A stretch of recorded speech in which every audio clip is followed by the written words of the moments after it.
I've been Joshua Marpet. I've been in IT, information security, information technology, compliance for the last 30 some odd years, which makes me feel very old.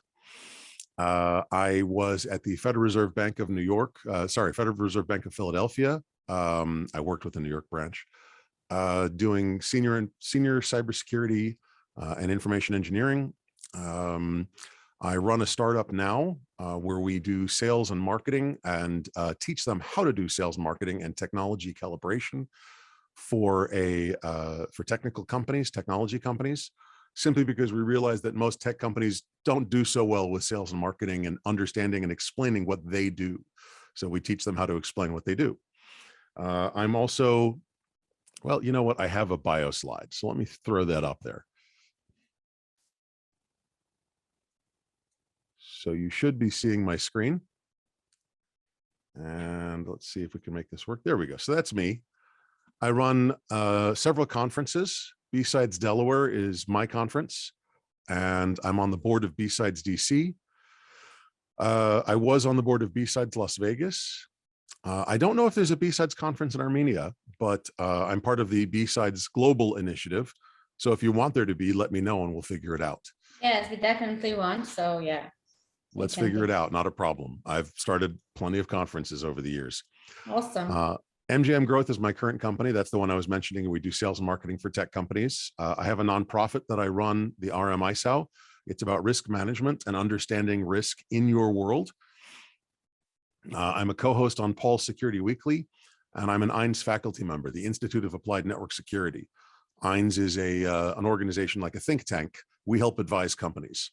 So I advise some of the largest companies in the world. I am regularly on the phone or in person with the largest banks, the largest technical companies, the largest government agencies, and multiple governments.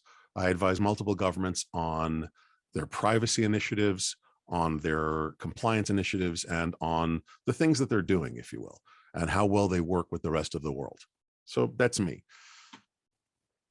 And now, and by the way, I'm an ex-college professor. I haven't taught in several years, but if you have any questions, please don't hesitate. Throw them in the Q&A, throw them in the chat. I'm monitoring all of those. So I have the windows open. So please feel free to interrupt. Feel free to ask questions. I love questions. Okay, at any point. You're not interfering in any way. All right. All right, let's get to work. So we've got a little bit of an agenda. We want to talk about the popular perception of cyber warfare versus the reality of cyber warfare. Ransomware, hacktivism, compliance, economic warfare, and is cyber warfare war? And that's a really interesting question. Is cyber warfare actually war? We'll get into that. Okay, let me just move a couple of windows around. There we go. All right. So the first thing, cyber warfare popular perception, what they see in the movies and what everybody like, oh my God, right? Gas pipelines going bang, water is getting poisoned and everybody's crashing. There's lots of explosions. For some reason, the popular perception of cyber warfare is a Michael Bay movie like Transformers, okay? Everything is going exploding and burning and crashing, and it's very post-apocalyptic. It's very after the war. And that's really not true. Well, why? Okay, honestly, the honest to God answer is because most of these systems are very old. I helped with the Philadelphia train system, and they said, hey, can somebody crash trains into each other over the internet? And the answer was no. Why? Because their systems are so old, they're not internet connected. There's no way to do it because there's no internet connection to the train signaling system. So how do you do it? You'd have to manually go there. It's not a cyber warfare attack. That's a direct warfare attack. Does that make sense? And when you say that, you're like, okay, but they're upgrading. No, we told them not to. In New York City, one of the largest subway systems in the world, okay, they are just now replacing the electromechanical signaling systems from the 1890s. Why are they replacing them? Oh, to get them internet connected. No, it's because they literally can't get any more spare parts for the system. And they're not upgrading them to internet connected. They're upgrading them to 1950s technologies, 1960s technologies, because they're smart. If we can't screw with it, unless you're standing over it, nobody else can over the internet. And we don't have to worry about that. That's not a stupid move. Okay. Oh, but all the chemical companies, all the gas pipelines and oil pipelines and natural gas fracking and everything else, right? They're all internet connected. Yeah, they are. But most of the time, even if they wanted to, they couldn't make it explode. It's hard to do that. So can they do it over the internet? It's even harder. So the popular perception of everything exploding, water getting poisoned, trains crashing into each other, these are actually very difficult to do in most circumstances. So let's walk away from the popular perception and go to reality. They can turn things off. They can shut a valve. Okay. They can stop the ticket selling for the trains. But if you get on a train these days, I don't know how it is in Armenia, but if you get on a train these days in the US, if you don't buy a ticket at the ticket machine at the station, you know what? The conductor takes your money, does some punches on a ticket and hands you a ticket. You're good. So what will happen? They may have to sell more tickets on the train than they do at the ticket counter. All right, we're okay. The trains are still going to run. The water's still going to get there. All right. The gas pipelines, maybe your gas turns off for an hour. All right, you'll live. It's not a big deal. I mean, are we going to have civil unrest? Well, let's be honest. You know, in the UK, if you can't have your cup of tea, yeah, you might have civil unrest. In the US, if they don't get their coffee in the morning, you're going to have a lot of very grumpy people in the morning. Okay. But it's not necessarily going to be mass problems. Does that make sense? So, and by the way, the chat is open again. Questions are there. Please ask away. I love questions. Okay. So when we say that cyber warfare is not nearly as fire and explosions and bang as everybody thinks, it's more along the lines of it's annoying. Now, in certain circumstances, it's more than annoying. Let's talk about that. Ransomware. This is more than annoying. This is heart-stoppingly unpleasant. Okay. Has anybody here been a victim of ransomware? Please use the chat to answer that. And I'd love to see if anybody has. And the reason, I'm not trying to point you out, I'm not trying to be nasty. I'm curious, if you were a victim of ransomware, how long did it take you to recover? How much not fun was it? Did it take you days, hours, weeks to recover? And how much of that did you spend in the data center, in the office, sleeping under your desk when you could catch 5 minutes of sleep, right? Excuse me. So this is the not fun part. And this is the reality. I mean, let's look at it this way. In most of the countries that are trying to conduct cyber warfare right now. Yeah, okay. Thank you, Cassiopeia. Decided not to recover as data wasn't that valuable. So yeah, you grumbled, you had a meeting with the CEO and legal and everybody else. And they were like, that's nice. Just throw it away and start from scratch and figure out how they got in and let's fix that, right? Was that the basic answer, Cassiopeia? And so here's the biggest thing. Ransomware gangs right now, basically, yes, thank you. Ransomware gangs have money. That's their job. Their job is to go out, steal your data or encrypt your data or steal and encrypt your data for double encryption ransomware and get money out of you. Huh. All right, but that money is normally cryptocurrency, and that cryptocurrency, every time I hand a Bitcoin over, 3 Bitcoin or 25,000 Bitcoin or whatever, it's blacklisted. Those coins are blacklisted. You're not supposed to be able to spend them, right? But they're still money. They're still valuable in certain circumstances. So, all right, so let's see. Is there any country right now that has massive amounts of ransomware gangs and is short on money? Does anybody know?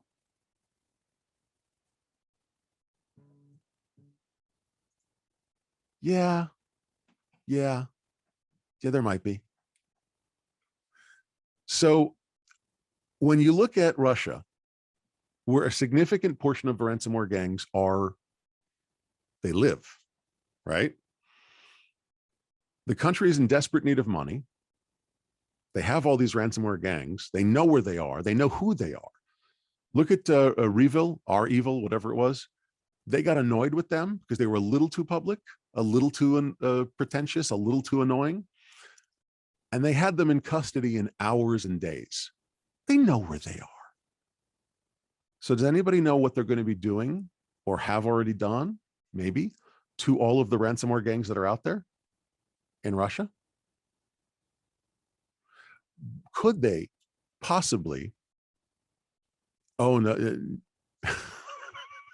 North Korea has some ransomware gangs. You're absolutely correct. And they are short on money too. Absolutely. So Cassiopeia put in chat, I thought North Korea. Guess my view of the world got outdated in the last month. No, North Korea absolutely has some, but let's leave them out of this for the moment. But if Russia has a shortage of money and a shortage of negotiable currency and has lots of ransomware gangs and can use them to get more money, why wouldn't they, right? And if they can use them to get more money, what does that mean we're going to have to deal with? Lots of ransomware. So as ransomware gets more and more prevalent, and it's going to, and it already is, we're going to have to be very, very careful. As IT professionals, as cybersecurity professionals, ransomware is going to be so much worse over the next few months. And here's the real kicker. It's not something I'm putting in the prezo. About, I don't know, 20 years ago, all of the Alzheimer's researchers around the world opened up their research to each other. They didn't keep any back. They opened up all their secrets, all their research, all their studies, everything, all the stuff they were going to publish and patent. No, they all opened it. And they advanced the study of Alzheimer's research 20 years in 5 minutes. What happens if that happens with ransomware gangs? What happens if they put all the ransomware gangs in Russia in the same room and say, hey, now you all work together, make better ransomware, get us more money? Could that be dangerous? Could that make your lives difficult? That's an interesting thought, isn't it? Okay, so let's talk about the compliance, the controls, the things that are going on in the regulatory world, as well as some of the criminal regulatory world. I'm going to start actually sort of from the middle. So remember those blacklisted coins from blacklisted cryptocurrency coins from ransomware that we talked about just a minute ago? All right. There are firms like Chainalysis that are, there we go, that are doing things like know your transaction. Has anybody here ever heard of KYC AML? So cool. So thank you, Marie. So KYC AML in the US is know your customer, anti-money laundering. These are a set of regulations that a bank or a financial institution or a money service bureau, that's the technical terms, have to go through to verify that when Marie goes to open an account, it's actually Marie opening the account. She's not opening it to launder money through it. She's not opening it for somebody else. She's not that kind of thing. Okay, know your customer, anti-money laundering. It's in the name. So know your customer. Well, Chainalysis and other firms are starting to build know your transaction. In other words, know the provenance, the history of that cryptocurrency coin. Is it a blacklisted coin? Has it been put through Wasabi or CoinJoin? These are coin laundering programs. These are mixers and tumblers and things to change the provenance, the history of that coin. So instead of a blacklisted coin, I turn in 5 blacklisted Bitcoin and I come away with 4.5 clean ones. Yay. Okay. That's money laundering, just to be clear.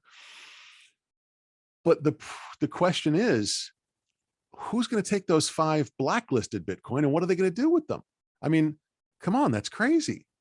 See, in money laundering, and by the way, I teach cryptocurrency to the ACAMS chapters locally here. And ACAMS is the Association of Certified Anti-Money Laundering Specialists. I can never remember their acronym, sorry. I teach them that in traditional money laundering, you know who they are, but you don't know what they're doing with the money. You have to find the money. That's how they look for money laundering. They know the people, they know the players, but they don't know how they're laundering the money. You got to figure that out, right? In cryptocurrency money laundering, you know exactly where the money is. You just have to figure out who they are. It's just flipping it on its head, if that makes sense. So it's fascinating stuff. But the problem all along has remained, how do I work with blacklisted coins? Well, there's a lovely little way to do that now. Hydra, I just found out about this literally the other week. Hydra is a new cryptocurrency exchange that deals specifically in blacklisted coins. So there's now an entire money laundering network just for blacklisted cryptocurrency. That's billions, potentially almost $1 trillion of blacklisted currency that just got a market made for it. Oh, I just thought of it. I wish I'd done this. Jeff Goldblum from Jurassic Park. Nature will find a way. I wish I'd put that picture on there. But so we have a problem now, because now we have cryptocurrency gangs, ransomware gangs, collecting cryptocurrency, and they've got a place to spend it. That's terrifying. And that's something we need to worry about. And we need to be ever more vigilant that we're not using or buying or playing or gambling with blacklisted coins. If they start a shadow market, which they have, of things for sale with blacklisted coins, similar to shadow IT in your organizations, if you're familiar with the shadow IT concept, similar to the shadow IT concept, this is dangerous. All right, I've been jumping around and I've concentrated on ransomware. Let's talk about actual cyber warfare now. So, as you might know, hacktivism is a prominent thing. Anonymous is big. Right now, they have declared war on Russia. So what are they doing? They're releasing files from everything they can get their hands on. Roskomnadzor, which is the Russian propaganda agency. Komnadzor, I think. I'm sorry, forgive me for mispronouncing it. They are erasing databases. They're renaming folders with pro-Ukrainian messages. They're going crazy. And by the way, they love Putin, go home as the name of files. So we're seeing vigilantism. Outside the law groups are doing this on a regular basis. How are they doing this? They are taking advantage of phishing. They're taking advantage of They're taking advantage of phishing. They're taking advantage of badly named and badly secured S3 buckets or their like. So public cloud buckets of data that are not secured. These are their standard tactics. If you have a public cloud or even a private cloud out there, how are you securing it? To what baseline? To what level of security are you securing it? And I'd be curious some answers there, honestly. Are you using any NIST standards? Are you using any, if you're in AWS, for example, Amazon, there are built-in standards and built-in error checkers for S3 buckets. I'll use that as an example. Is anybody using those? Okay, because if you're not, it's a really good time to start locking down your S3 buckets and all of your buckets of data. Because remember, 20 years ago, 10 years ago, 5 years ago, cyber warfare, even cyber espionage, was about the systems and the applications. Does anybody know what it's about today? Put the answer in the chat. So volunteerism to join Anonymous or join the army of Ukraine is massive. Massive, massive, massive. You've got volunteers from all over the world joining literally a war as it goes on in incredible amounts and incredible numbers. There are about 400,000 multinational hackers. Now, some of these are not hackers, they're just IT people, but a lot of them are cybersecurity people that are using their talents for what they perceive as right. They perceive as doing the good deed, right? So when you go up against a foe, you may be going up against them. I'm talking from a sort of a nation state perspective. You may also be going up against, if they can provide themselves with the the mantle of we're the good guys, okay, you may be going up against hundreds of thousands of hackers who have a skill set that you've never seen before. For example, here's the IT Army of Ukraine Telegram channel. Has anybody seen this before? And Telegram's used for C2, command and control. So the Army of Ukraine is literally sending out, hey, here are targets that we'd like you to attack. You can see some of them in the screenshot that I took, okay? They're command and controlling a volunteer army over Telegram, which is crazy, and a public Telegram, which is crazier. And there's 310,000 subscribers to this Telegram channel. Wow. Wow. They don't have to pay them. They don't have to feed them. They don't have to find billets for them where they sleep. They don't even have to worry about medical care for them. And they're not paying them at all. They're free. 310,000 hackers. So cyber warfare is very different than we ever thought it would be. Back in the 1970s, we thought cyber warfare was all about people in army fatigues, okay, sitting in front of screens, typing away frantically, right? Now we know it's people in their basements, at their day jobs, unemployed people, hoping to make a name for themselves by being able to take down a bank, an institution, an agency, a military unit. Now, are they asking them to turn them off, to blow them up? No, they're saying just break in and get us data. Erase their data. That's about the worst thing you can do. Break in, get the data, and erase the data.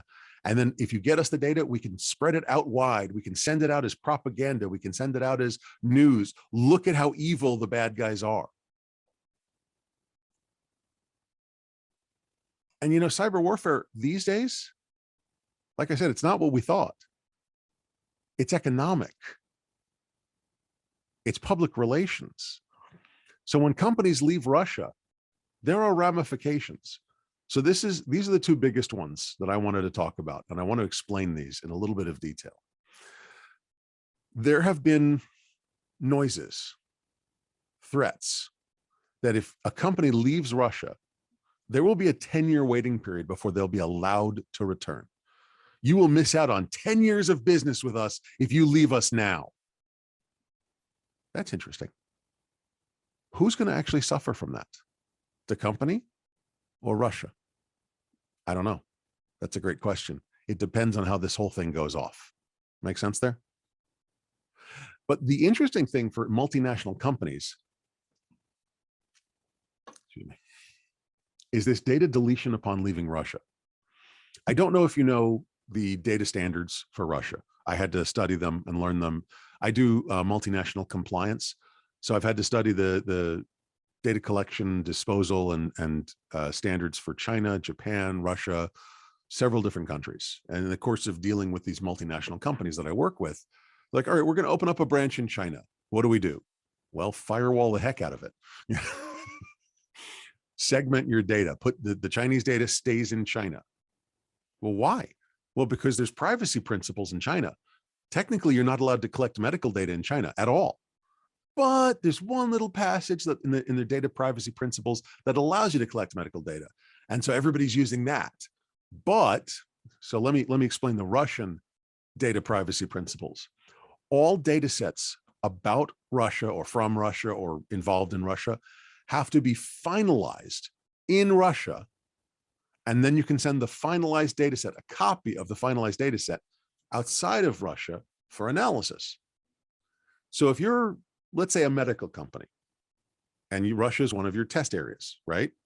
You're using a medication, you're getting medical data from Russians that are using your drug. You collect that data, you mark up that data. It's in a data warehouse or a data center in Russia. That's fine. That's no problem, right? Okay. Once you have finalized the data, in other words, your study is over, you can then take a copy of that data and send it over to AWS, over to the US, over to, GCP, Google Cloud Provider, whatever, okay? And then you can do analysis on it in those environments. Or you can do it in Russia, they don't mind, that's fine too. But if you want to do it in sort of your native world, let's say your company lives in AWS, you have to finalize the data in a Russian data center and then send a copy over to AWS to do your analysis. So far, so good. If your company leaves Russia as part of that economic withdrawal, you give up your data in Russia because now you've left Russia. So you don't have that Russian data center with your data in it. So the data and the analysis of the data that you performed must be deleted, or you are breaking international law. How many companies are willing to give up all the data that they collected in Russia and delete it, along with the analysis, along with all of the answers that they came up with, all of the conclusions, all of the studies, all of the white papers? It all has to go, because the data that you based it all on, you're required to delete. It's gone, or you're required to hand it over or delete it. Now, lawyers are going to tell me I'm wrong. They're going to say, oh, the white papers, the conclusions, all the studies that were done, we can keep the results of the analyses. All right, that's fine. I'm not going to argue that. I'm not a lawyer. But as a company who spent, I don't know, I'm making this up, hundreds of millions of dollars doing medical research, economic research, trying to sell a new game to Russians on their phones, whatever. Okay, are you willing to give all that up and then have to go to International World Court, The Hague, I believe, to determine or be sued by Russian government lawyers or whatever is going to happen there? Are you willing to risk all that to not be in Russia? And this is fascinating stuff because, and I don't know what you know of this or not, but what's fascinating is that countries are building more and more compliance standards that require the data to be inside of the national border. Data sovereignty laws, they're called, okay? And with these data sovereignty laws, data must be finalized here, Russia. Data must be collected here, China. Data can only be sent to the cloud if, let's see, Finland and various other Scandinavian states. Oh my goodness. Like, these political borders are trying to impinge on business. This is fascinating stuff. I know it's not really technical, but it's fascinating when I have to engineer my workflow, engineer my data center, engineer my infrastructure to meet the compliance standards set by these governments. And companies are starting to get annoyed. So they're doing things. I mean, GDPR for the EU, this is one of the first ones that was extraterritorial in its jurisdiction. In the EU, if I take anybody's data, so I've stolen Marie's data, she doesn't even know about it. I've broken GDPR, if Armenia was a member of the EU, and which I don't believe Armenia is. But thank you. I appreciate that. I'm like, I don't think they are, but let me not be rude. Let me ask. Thank you. So if I stole Marie's data, okay, and I didn't tell her, she didn't consent, and let's say I'm a US company, the EU can fine me 20 or 40 million euros, or 2 to 4% of my global annual turnover. Wait a minute, but I'm not an EU company. Doesn't matter. They don't care. So now you've got countries reaching across borders with compliance standards, and you've got countries hardening their borders with compliance standards. It's a fascinating interplay. It's a fascinating sort of play that we're seeing play out. I'm using the word play too much, but you get the idea. That we're seeing, and lawyers are going to be the ones that are going to profit off of this. I guarantee you that. Lawyers are going to make millions and millions and millions of dollars on this. Because if I'm a multinational company, US, Canada, Armenia, whatever, okay, Britain, am I now under GDPR because Britain's in the mix for the entire company? But if my Russian division, because I have Russia as well, they're like, we need to get out of here. Something's wrong. We're scared. Okay, come home. We're going to withdraw from Russia. Well, now there's a 10-year waiting period, and that was a massively successful division. And what do I do with the data? These are fascinating questions that people are having to answer in real time. So for you, what countries do your companies do business with? Strong recommendation here. Make a list. Go find out what compliance standards you are under for those countries and for the data you collect. And by the way, the answer to my previous question was data. Data is what cyber warfare is now about. I don't care about the applications. I don't care about the systems. I don't care about anything but the data. I use those things, but only to get at the data. Okay? There's a saying, data is the new oil. And it's so very true. Okay. So cyber warfare is economics and marketing. Here's a very short list of some of the companies that have withdrawn from Russia. The article that I got this from, which is in the presenter notes, and I'll be sending you the slides shortly. So don't worry about that. You can all have them. Had, I think, 70 or 100 companies listed. It was crazy. So what we're saying is, you know, when they withdraw from Russia, they're withdrawing from the people losing their tanks to tractors. All right. They're seeing that they don't want to be on the bad side of this. They don't want to be on the some would say the wrong side of this war. I mean, honestly, it's incredibly amusing to see a tractor towing a tank. Let's be honest. So we say that cyber warfare is economic and public relations. In the UK, here are some of the headlines that are going across. These are a little terrifying. I mean, they're just headlines in tabloid newspapers. Is that big a deal? Yes, because they are setting the stage for those companies leaving whatever country is at war, the bad guy, and they're setting the stage as to why they should leave. And when they leave, they're removing economic ability of that country to wage that war. Is that an act of war? Oh, that's fascinating. Is public relations by independent commercial entities like these newspapers an act of war? Fascinating thought. And here's the next piece of this. Is it war? If I don't have these boots on the ground, people, soldiers in uniform in the territory at war, number one, I don't get dead soldiers. I'm fond of that idea. I dislike people dying in general. I've worked on a lot of health and safety systems to make them better and more secure. I like saving people, not hurting them. Okay. You don't get these because if there's not boots on the ground, then they can't do a declaration of war. Is this an act of war? Sending drones. The US gave Ukraine 1,000, I think. Don't quote me on that, 800, whatever. Lots of these switchblade drones. Is that an act of war to give drones to a country? We didn't put people in. We gave them hardware. That's fascinating. What is an act of war when the definition of act of war is from 100 or 200 years ago, and it meant putting soldiers in place?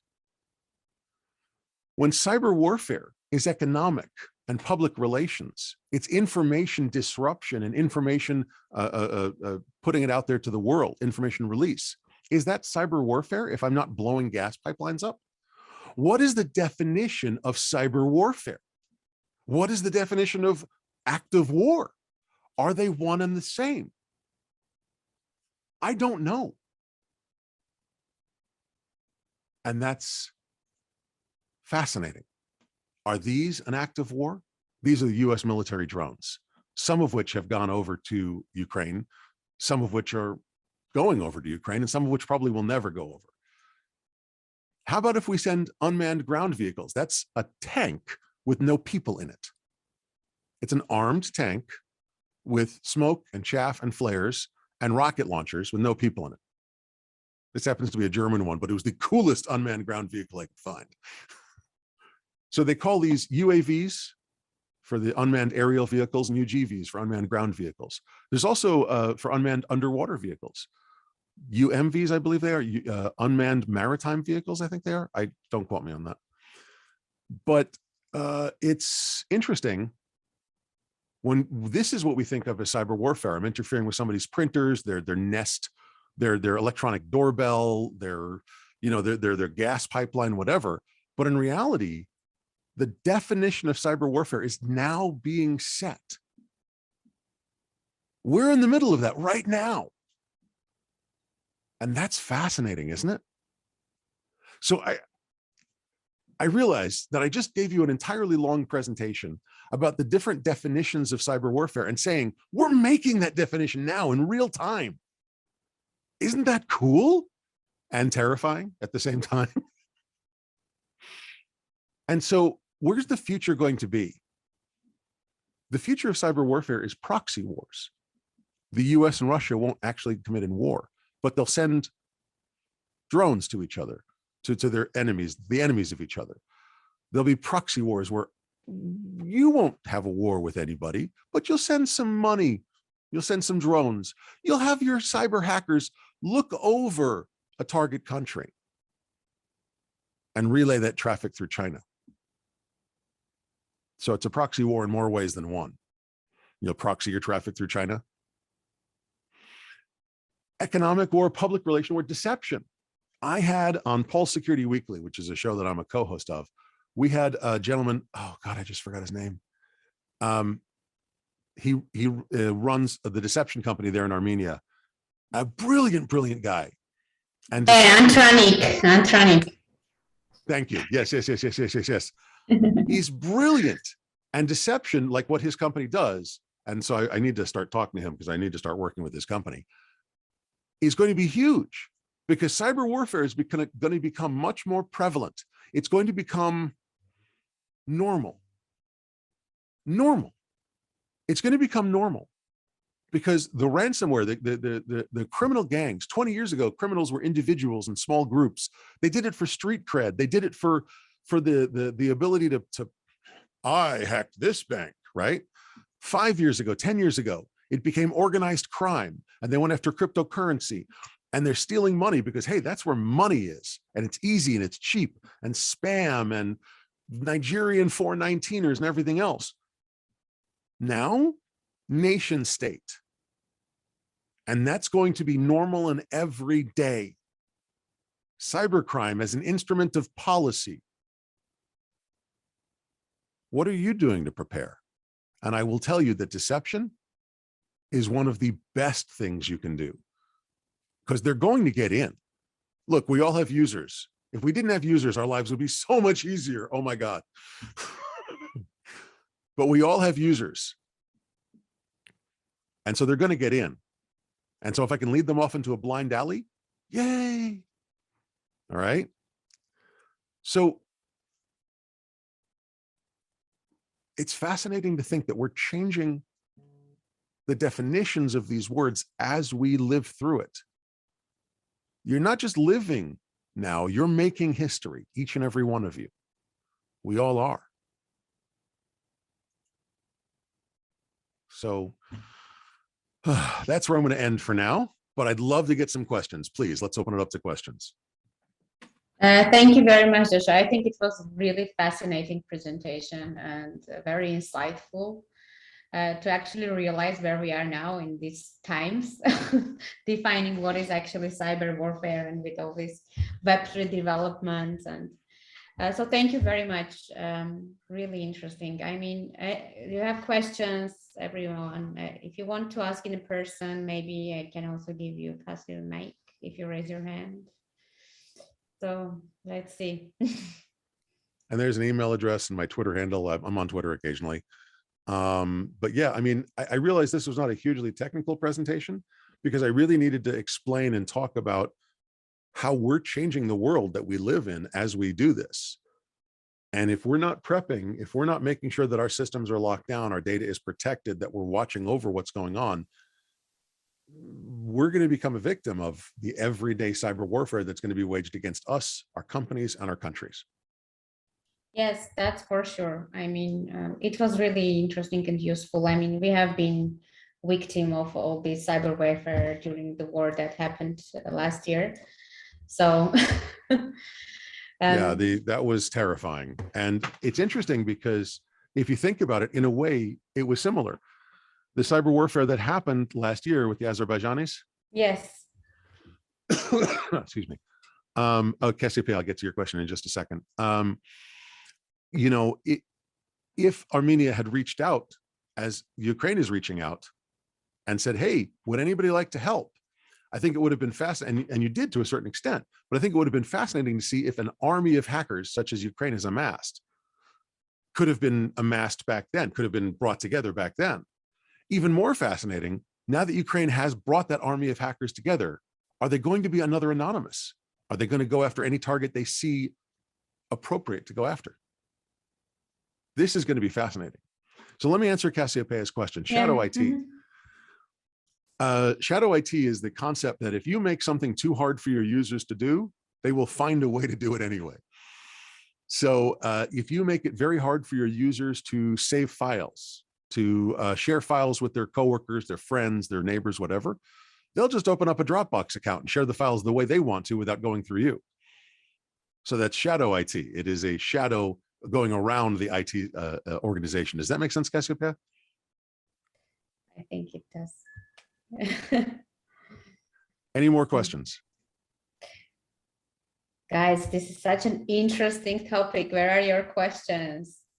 I think I got them out of left field. Again, it's not a very technical way of going about cyber warfare, but in any case, I mean, it's very interesting. And so for understanding, like, I can ask a question. So what do you think countries should do policy-wise, or I don't know, where they need to start to prepare for the cyber warfare? Think what are the actions to take to ensure that we are on the right track, that we are building up and preparing ourselves towards this? Okay, so I think it's too late for Russia and the Ukraine to do a couple of these things. But in terms of preparing, remember that the countries that are building those barriers around their political borders, excuse me, are the ones that are going to suffer. As a country, if Armenia says, we love the interplay of data and companies, we love research, we love making things happen, and opened the borders to make data sharing easier across borders, it is going to attract more data. It's going to attract more investment. It's going to attract more money, because it's going to, if it's easier for companies to do business there, that's where they're going to do. That's when they're going to do business. Okay. Mobile network was hacked and taken down. Yeah, absolutely. So that's one of the few things, because of its nature, Cassiopeia, mobile networks are absolutely going to get taken down if they can. And remember, most mobile networks across the world, other than in the US, are GSM. And if you want to have fun, go Google an IMSI catcher. I'll type it into chats. An IMSI catcher is a way to catch all of your mobile traffic around you. They're illegal in most countries for private citizens to use. They cost about $500 to build. Okay, and you can capture all of the mobile traffic around you. And if you'd like, I'll send you the link to the presentation where they talk about how to break GSM traffic. And so you can listen on every phone call that goes through your little tower. So, wow. So back to your question, Maria and Fernando, I'll get to your question in just a second. So Marie, what you've got is, what countries should do to prepare is to have very clear levels of how can you hold data in our country? How can you put data in the country? How can you use data in our country? Make it clear as to what the compliance standards are. Absolutely, Cassiopeia, educational purposes only, of course. And thank you, no problem. And the idea is that the more we are clear with our standards, the more likely it is that companies will abide by them, be aware of them, and actually follow them. And so the thing about Russia and their data finalization, companies are running into that now as they're leaving. They didn't know about it when they were there. And so it's a problem. So, and as companies, as governments, we need to be very clear about our data standards and data protection. As companies, we need to have tabletops. Tabletop exercises? What happens if we have to leave country X, Y, or Z, the countries that we do business in? What happens to our data? What happens to our network? Do we have to physically destroy our laptops and leave them behind? What do we have to do? Okay, what happens if we get bad PR? Well, what could we get bad PR about? Well, we're a medical company. We do animal testing of products. That's easy to get bad PR about, okay? If we get bad public relations, bad press, what's going to happen to us? Will that army of hackers turn on us? And what could they get at? Classify your information, public, internal only, confidential, restricted, that kind of thing. Have classification levels and wrap your security controls around your classification levels. Remember, it's not about the system. Stop trying to protect system X. What data does system X touch? What data does it generate? What data does it process? What data does it store? What data does it dispose of? As part of the controls wrapped around the data, absolutely, that system should be protected, but only in as much as you need to protect it as far as it touches the data that it touches. If it only touches public data, I don't really care about protecting it that much. Oh, well, I thought it should be behind its own fire. Why are you spending the extra money? It's public data. I don't care. But if it's restricted data, I care. Spend the money. Spend your money wisely. Okay, we're going to get more of it. Cybersecurity is going to be more important in the next 6 months to a year than it's ever been before. But spend the money wisely. Have a plan for where you're going to spend the money and spend it on the data that needs to be heavily protected. Okay. All right. Fernando, you asked a great question. Thank you. Yeah. Oh, no problem. Happy. That's a great question, Marie. Thank you so much. Fernando, bank operations and blockchain, little off the side there, but that's fine. I teach about blockchain and cryptocurrency. Blockchain is a wonderful technology for one thing. Blockchain is a wonderful technology for chain of custody, for provenance of information, for immutability. Okay. The reason that it's great for that is I can see when anybody changes it. I can tell who changed it. Oh, I didn't turn my lights on. That's why I'm all fuzzy in the background. Sorry. I ran in here this morning because I fell asleep. No, you look awesome. It's cool. Well, in my background, I don't have my overheads on, so the camera's having trouble. So blockchain is great for the general ledger aspects, Fernando. Blockchain is not fantastic for doing distributed finance, DeFi, and things like that, simply because it takes so much power, it takes so much effort, it's so slow as a database. For blockchain to authenticate and authorize, fantastic. Actually, one of our clients from my company is an authorization, an auth-C provider using a blockchain-based system because it allows them to do inter-organizational sharing of assets of data. So Fernando, it's a slightly complex answer to your question. I apologize. I hope that's okay. And we've got another question in the chat. How do you think governments, law enforcement will be reacting to their citizens trying to hack other countries in cases like we have now? Thousands of different countries trying to do something with Russian systems. Oh, that's a great question. If there's an American citizen who tries to hack a Russian server or a Russian system, what will the American government do to that person? What will the Russian government do to that person? Oh my God. Are they going to extradite them to Russia? Are they going to prosecute them under the CFAA, which is this Computer Fraud and Abuse Act here in America? What's going to happen? I don't know. This is so cool. I think it's too political. Yes, it's hugely political. Let's imagine that this person that's hacked it, like, oh, they got the fire in them. They went and hacked like 15 Russian news servers or news organizations. Do you think the American government's going to hand a hacker that talented over to the Russians? Oh my God, he's a weapon of war practically. We don't want him being handed over. They'll just be like, hi, you work for us now. Thanks. Okay. Are they going to do that? No, my God, no, they'd never do that. Oh, I'm lovely, Fernando. Thank you. Fernando said my answer about blockchain was good, so thank you. They'd never do that. So it's terrifying to think how this whole legal system is going to deal. The international legal system, which by the way is, oh my God, antiquated, is going to deal with this kind of question. I honestly have no idea, Cassiopeia, and I'm fascinated to find out. Yeah. All right, Artem, why is Japan supporting the USA since they were bombed with nukes by the USA?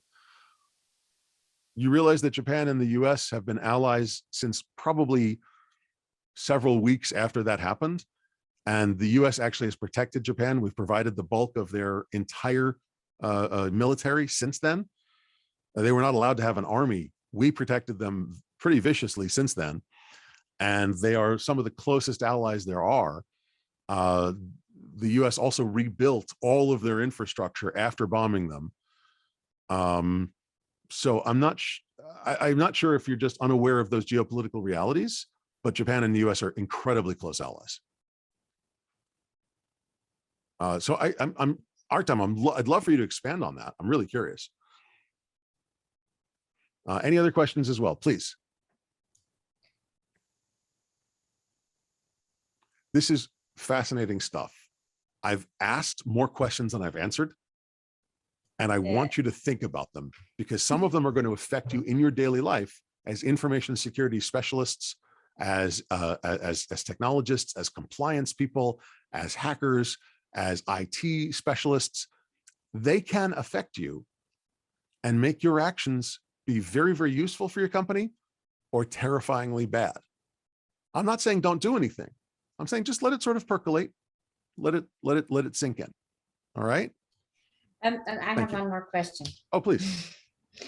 Do you see any alternative ways of protection for countries? So besides like firewalls or etc., how countries need to protect themselves? I mean, interesting solutions. So, so any alternative ways for companies to protect their data, because again, it's all about the data.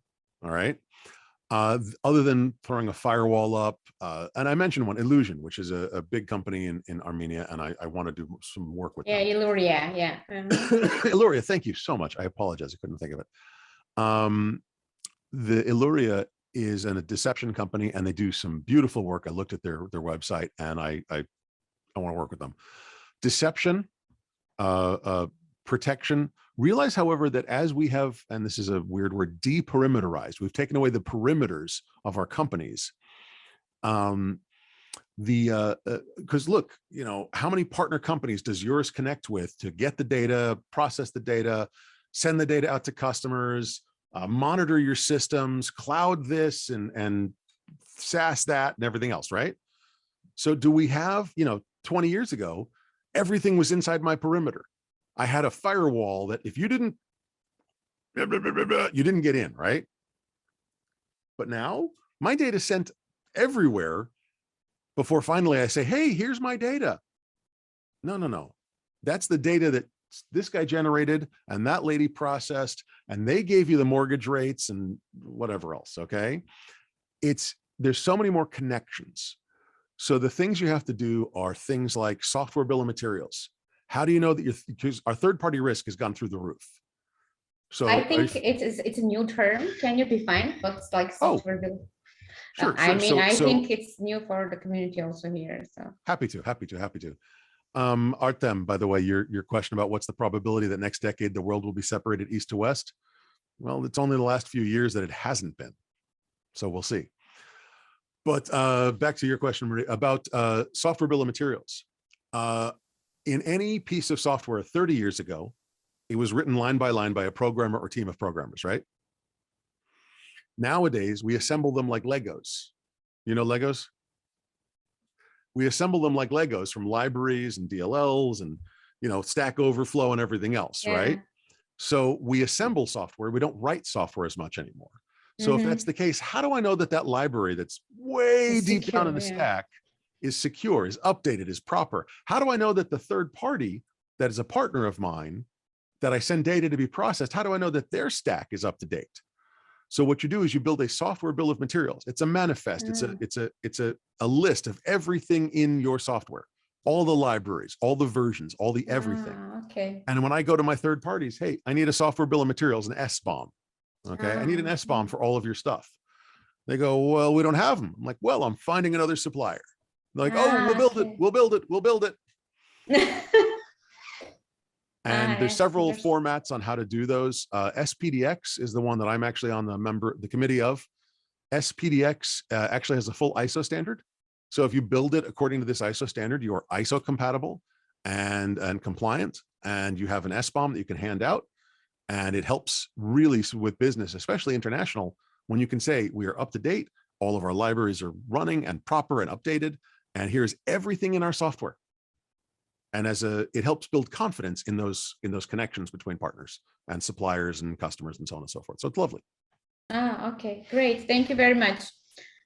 Great to know also this new understanding. Any more questions? I think no more questions, but yeah, it was very fascinating presentation. Thank you, Joshua. Thank you very much. We are gonna definitely share the video, because I'm sure a lot of people didn't manage to join. Maybe, I don't know, they are in the meetings, whatever. It happens. Yeah, but the good things is we are definitely going to share the video, and we have all your contacts. And if you want to share the presentation also, we can also circulate that. Happy to. Yeah, I'll send it to you. No problem. Yeah. And let's keep in touch, and we will be very happy to have you here in Armenia. I wanted to go far, so May, June, if you are interested in, I can follow up on that. We'll follow up. Yeah. I can't do anything in June or July. My wife is giving birth in July, so. Oh, so great! What a great news. Okay. Thank you. So maybe, yeah, then full time. And we can talk. I just won't be going anywhere then, kind of important. So really appreciate your time, waking up so early, preparing and dedicating this time for our community. Happy to. Thank you. And thank you everyone who managed to join and for the interesting questions. So stay tuned for our next guest, and we'll be having another awesome speaker in the next month. And yeah, have an awesome day ahead. Joshua, thank you once more. And we'll keep in touch. Thank you very much. It's been an absolute pleasure and an honor. Thank you. And have a great day, everyone. Bye-bye.